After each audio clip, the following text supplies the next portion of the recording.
He's really not happy. So anyway, he's on his way through Japan to India. I'm sure, well, I assume, I hope, someone is with him, but I don't know actually offhand. Okay, so here we go, devotees.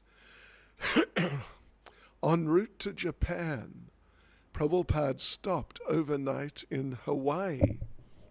He stayed in a motel, and Gaurasunda and Govinda Dasi came to talk with him.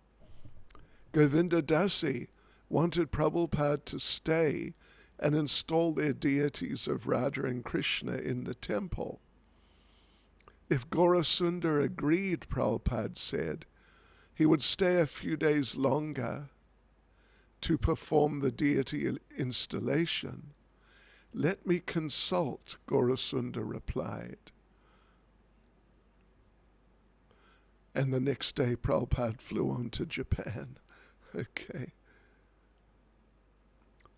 From Japan, Prabhupada wrote Govinda Dasi, quote, "It is very encouraging to learn that people inquired about me and were eager to hear me speaking, my speaking. I could have stayed 1 or 2 more days, there was no hurry, but you did not make any arrangement." Yeah, you got to be on the ball. I mean, I'm not saying any of you are not, but I'm just saying one has to be on the ball. Because Prabhupada would have stayed. But Gaurasunda was sort of, let me consult, If he just agreed with Prabhupada, Prabhupada would have stayed. But he seemed disinterested. That's what happened in America to some degree. Some devotees, of course, they don't really know, they don't have experience, they don't understand about these types of dealings. But they were, sort of not quite blasé, but definitely not in the mood that, yes, we will do it and then do it. So I will consult. And Prabhupada left the next day. I personally proposed to Gaurasunda that I shall install the deities, and he replied that, let me consult. But he never informed me of the result of that consultation and with whom he had to consult.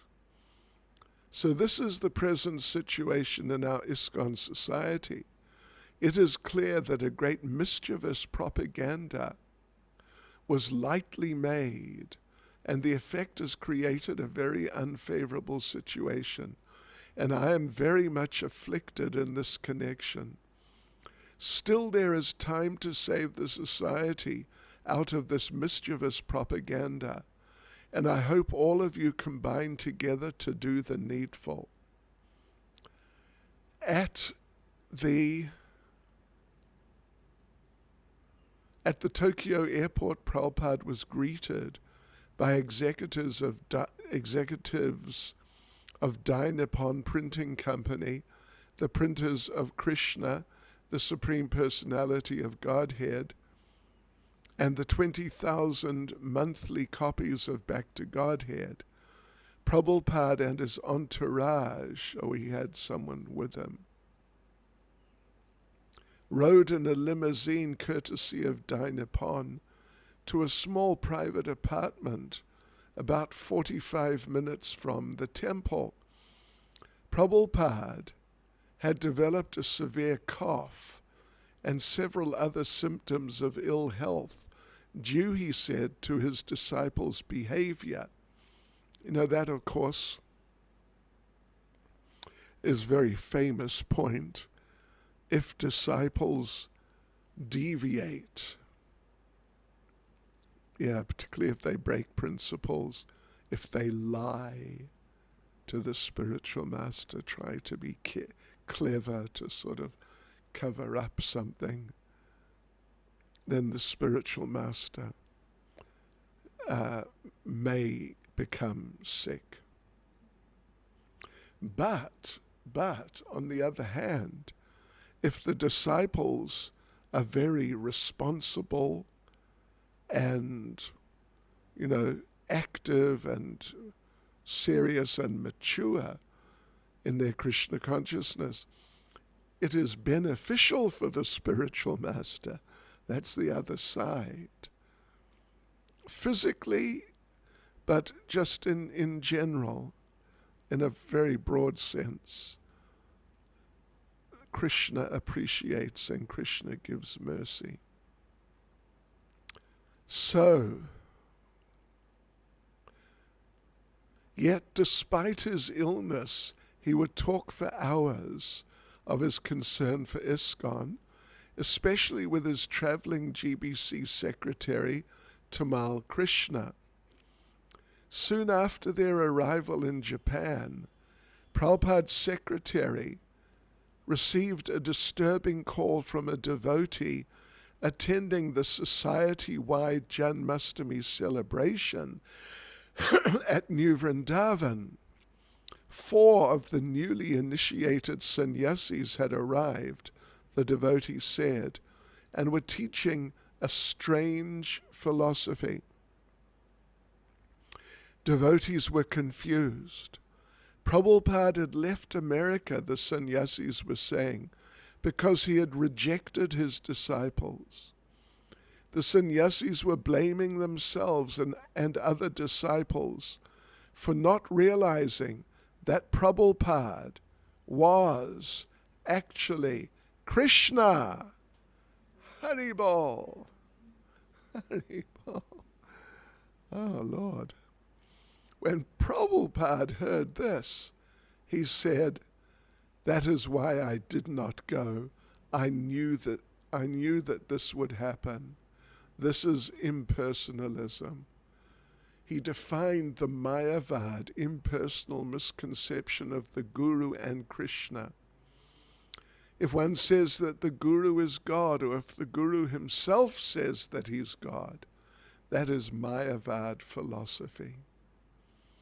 For the Mayavadis, spiritual realization is realization of one's identity with Brahman, the all-pervading spirit.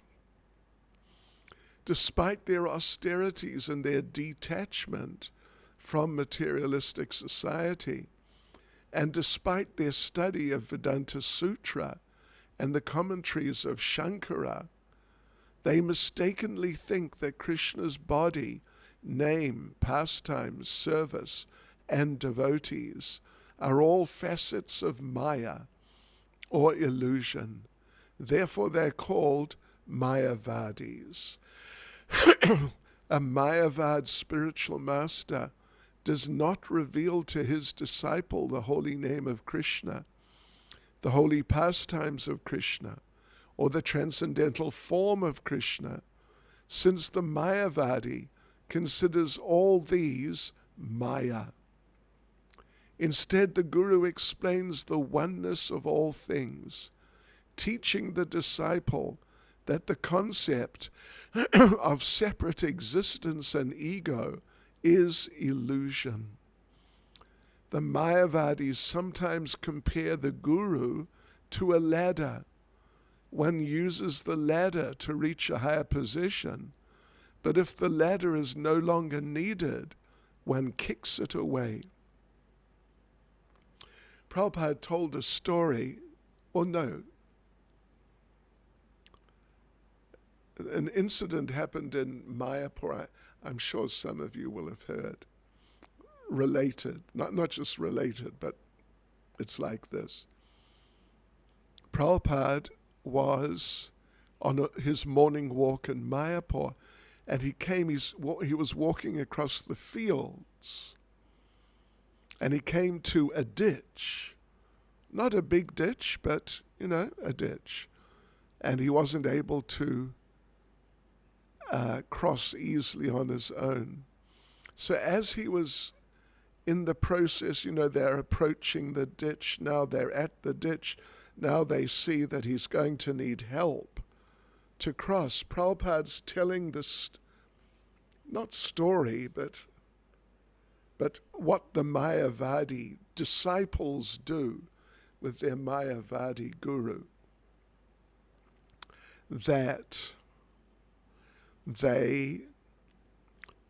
So he was explaining that they take help from the guru, and like a ladder, they climb up higher and higher and higher and higher, but then they reach the top. And then right at that moment, a devotee who just sort of hopped across to the other side, it wasn't far, but then he offered his arm to Prabhupada, and Prabhupada took hold of his arm and came across as he's telling the story. And just as he landed on the other side, Prabhupada said, and then the disciple, when he's reached the top level with the help of the guru, he just throws him away and just pushed the devotee's arm away. And the devotee was really taken aback. Have I offended Prabhupada? But then Prabhupada was explaining the story and the devotee understood. Yes. Okay, so where are we here? Okay. Coughing intermittently and speaking with physical discomfort. Prabhupada explained the Mayavadi's dangerous misconceptions. The impersonalists held a cheap, mundane view of the Guru's worship, and the Guru's instructions. If one says that the Guru is God, and God is not a person, then it follows logically that the Guru has no eternal personal relationship with his disciples. Ultimately, the disciple will become equal to the Guru, or in other words, he will realize that he too is God. Yeah. I mentioned the other day, just a few days ago, I think, yeah, I did, how we started singing Guru Puja every day. You remember that? So yeah, I was staying in Bhaktivedanta Manor, and the then GBC, the late Hansadutta Prabhu, just came into the temple room one morning around that time and said, yeah, we got a new program today, Guru Puja. And so we did it for the first time. But so around that time, all around ISKCON, including in India, Guru Puja started, the Guru Puja program. And when some of Prabhupada's godbrothers heard about that, they said, no, it's too much worship. And I tell you what, Prabhupada didn't appreciate that. And the devotees didn't appreciate that at all. Because they're influenced like that, to not take the Guru so seriously. He's a pleasant old man. All right.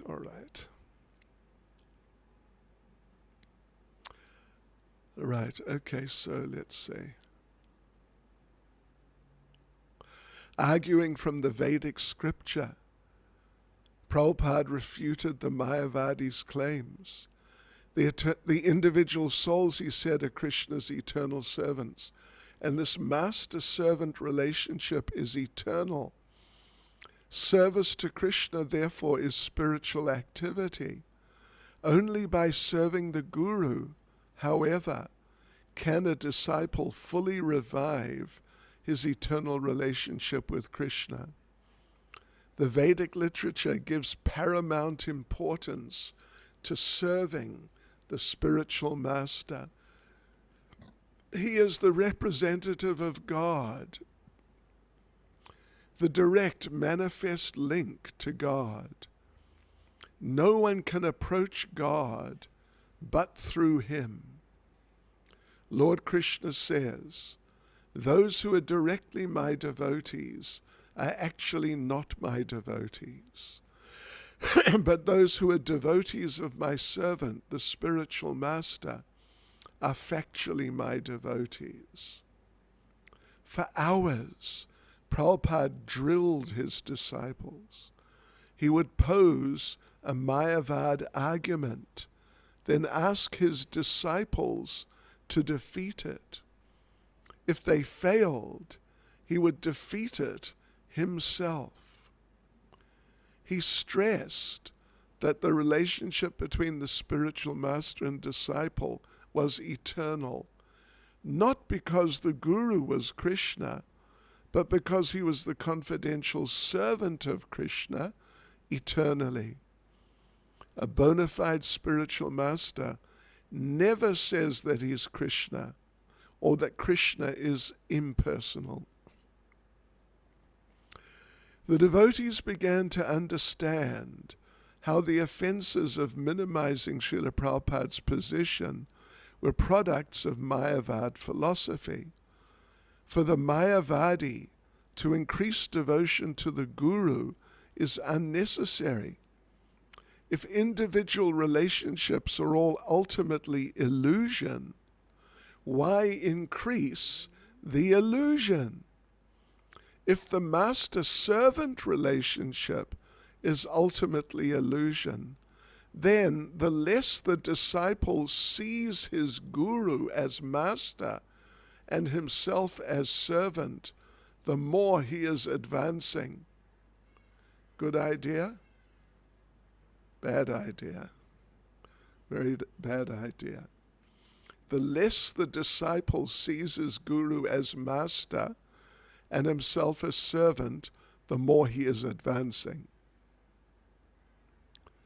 The Mayavad philosophy was a subtle and insidious poison. At least Prabhupada had been spared the pain of being personally present in New Vrindavan to witness the Mayavad rantings of certain of his disciples and the appalling display of ignorance of most of the others.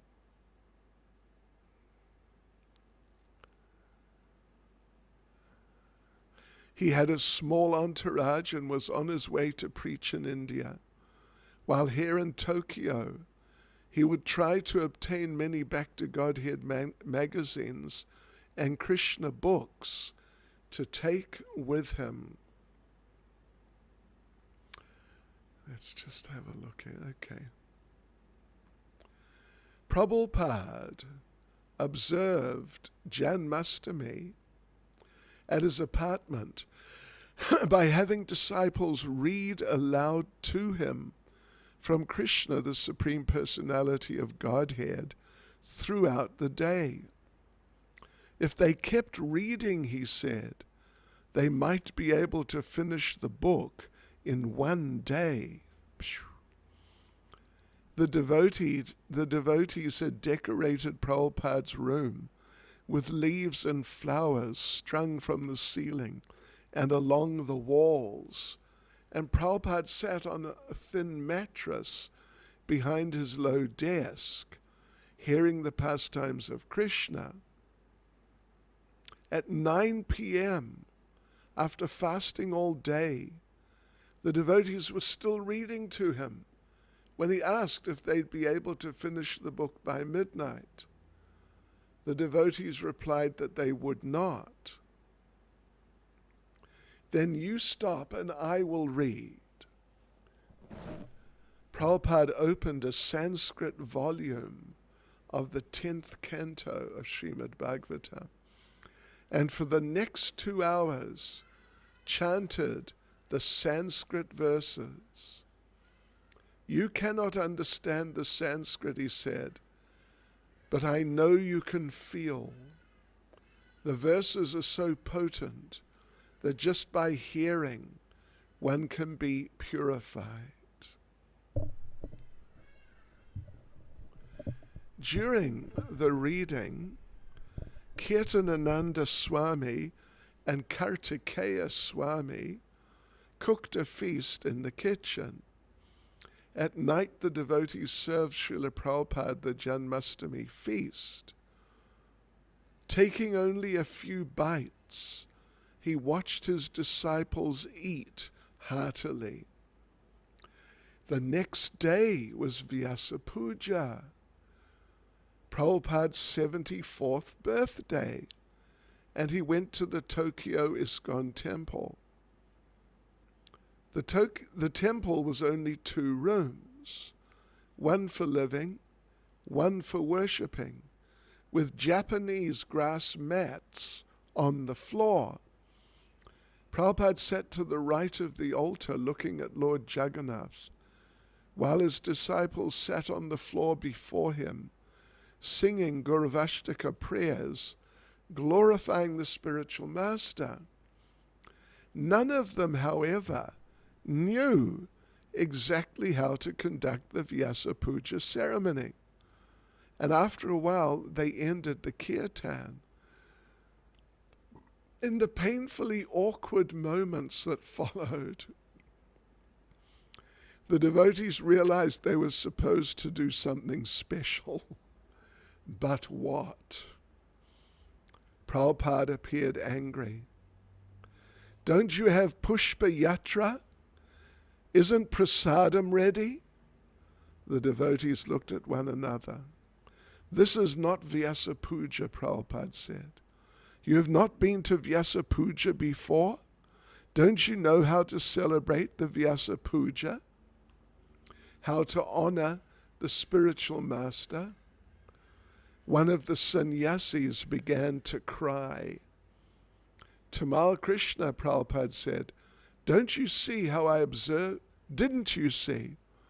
Didn't you see how I observed my Guru Maharaja's birthday? Where is Pushpa? Where is Pushpa?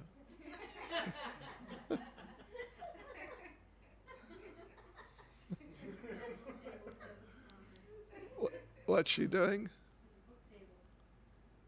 Okay. That's what it says. Where is Pushpa?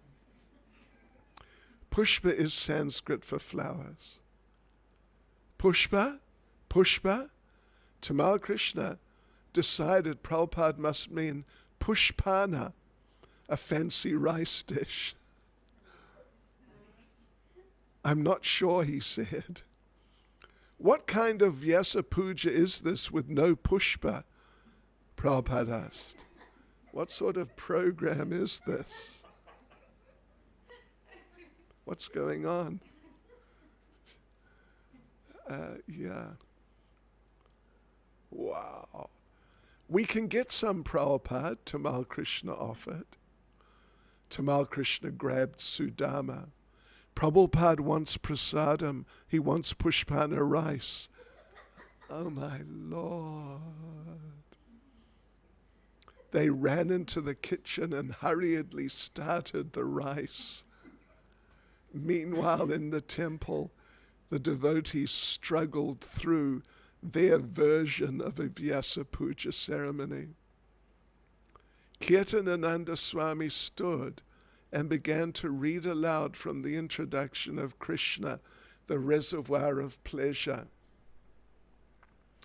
which included a short biography of Prabhupada. But Prabhupada interrupted, scolding his disciples for concocting and for acting improperly. If you don't know, he said, then why didn't you ask me how to do this properly?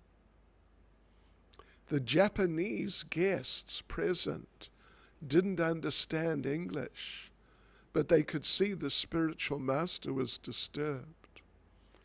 Prabhupada explained that in devotional service, everything must be done properly according to the parampara method, without concocting, we will observe Vyasa Puja again tomorrow, he said. Come to my room. I will tell you what to do.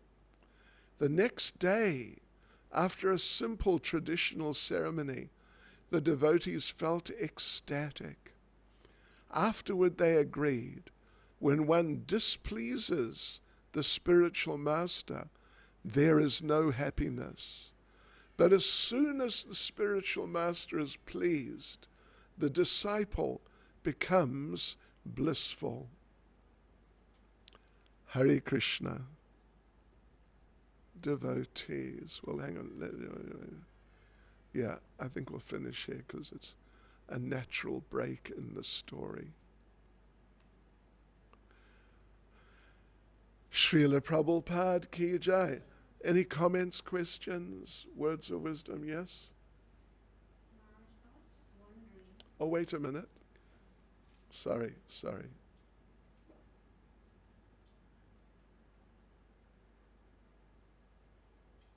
Krishna. Maharaj, do you think that this pastime of Srila Prabhupada, where the devotees basically trying to practice impersonalism with Srila Prabhupada, it's a pastime of Srila Prabhupada just to sort of get our faith in personalism to be re-established like proper, that so this incident that happened is actually a pastime of Srila Prabhupada, so that other devotees, like now if we read that, we'll understand how much Srila Prabhupada was against impersonalism. Right. Well, I don't think, in fact I'm sure, it's not just for that. It is for that, but it's also for these devotees specifically. It's a whole revelation for them. Yes.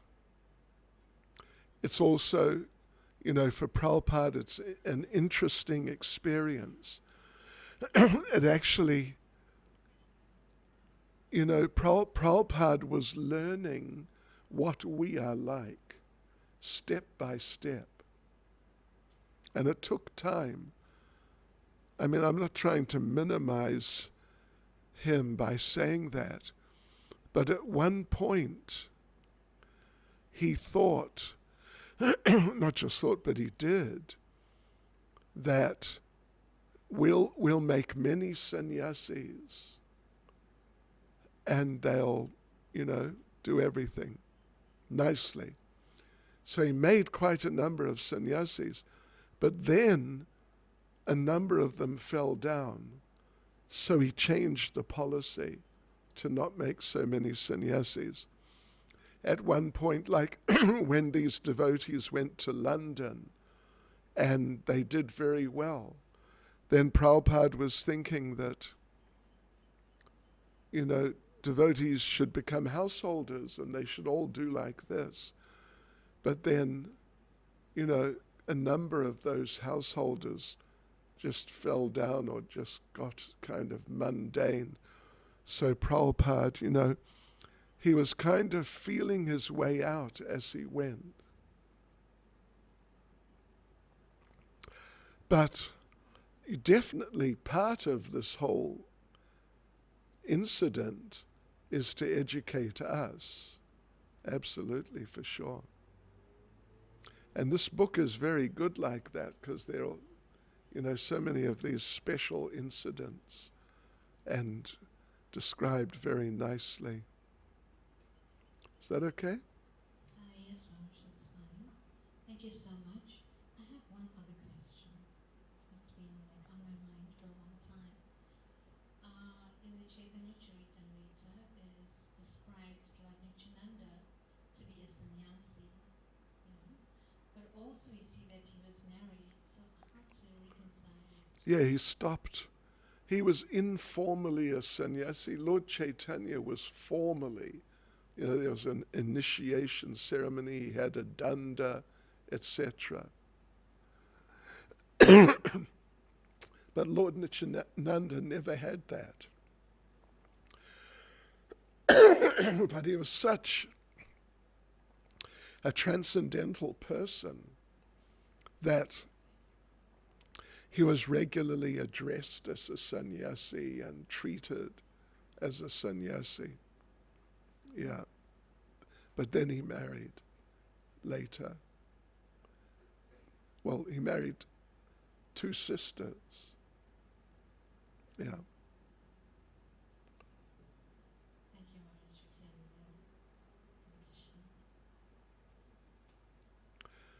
Chaitanya. Okay. Hare Krishna. Srila Prabhupada ki jai.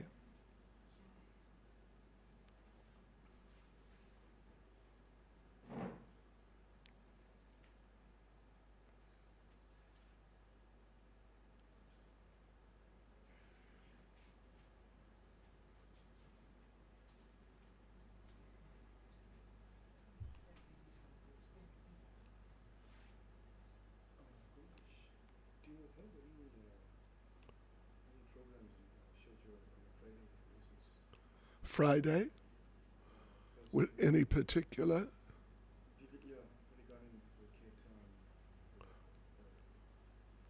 Oh, well, it's our idea on Fridays, right?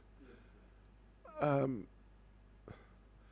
I don't know where's my program? Here it is.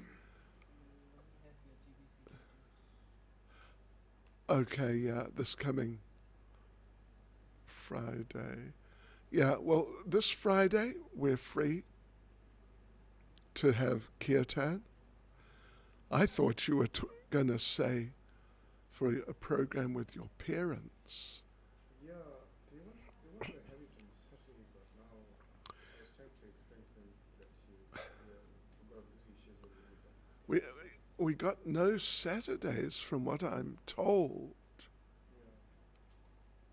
And just going through. So I tried speaking to my dad about this regarding this program that he's supposed to do. So he wants to have it on Saturday basis, but also he wants to invite like the family members, Right. some of the family members. But perhaps if he wants me to phone my dad and confirm it on Friday, then it should be. Well, I tell you what, I don't know if it'd be good for him, but it would be possible to do it on a Sunday. Sunday? Yeah. Yeah. Because we got programs every Sunday, but a lot of them, or most of them, I don't know if it's all of them, but they're generally sort of around midday, like what we did last weekend, which means, we've got the afternoon free. We could have a program at 4 o'clock or something. What do you think? So Speak to him. So what time what time are you free at that time?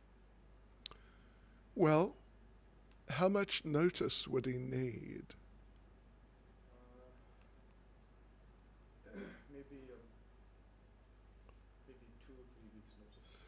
Well, it is, what is it? It's the 9th today. So if we do it, well, let's see, the 3rd, what am I doing? No, I'm confused. So it is the 9th. I can phone you Well, yeah, okay. Like as possible. March the 3rd. I'm doing the program here. What is it?